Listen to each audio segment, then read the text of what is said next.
ұзақ ұстап тұрған бойы басына шыққан адам білер еді-ау, сырнайтпас қарап көктің ойын. Тып-тыныш бұл үйге әке кім барады, тыныштықта қасиетті кім қалады? Бекте көк күңіреніп сыр айтқанда бақытты кім көзінен жас тамады? Әкесі: бұл үйді мешіттейді құлын жағым, ерігіп туған болып ата заңын. Анда-санда домалап бармақ үшін салдырған өзіне арнап жуанға.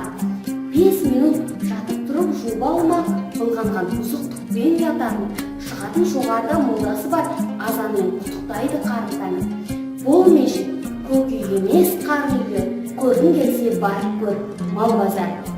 Бала: әкетай, анам не үйретсізсің? Жанына жібермейді жанды жуып, терезесі темірлік көр есігі қабырғасын қойған ба қанмен жуып. Тас қима, темір қапта шойын қуыс. Тым-тырыс, жалғыз-ақ жер тұрғыны. Сасықта қараңғыда ашаулы кім жатыр екен әке, тірі өлі. Әке: жиғанда бір жашырам бар пиялады, мәңгі ойнайтын сөнбейтін сәуле заты. Жанға жан беретұғын тәтті жырлы меруертпен тізіле қосқаны.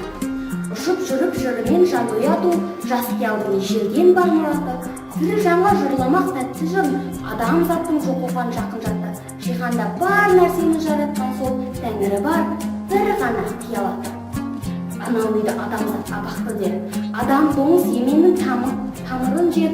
Тәңірісі жан-жар қиялға арнап, сонау үйді салған ол болсын деп қой. Көремісің күзетшіні жүрген жар. Қабақ түйіп терезеге қойған қарап, Есалаң малғаным үшін қиял ұстап тарихтың таңында деп қойды. Есалаң қиялғайда қиял кеспек, жиғанда ақ қанатпен ылғи жүзбек.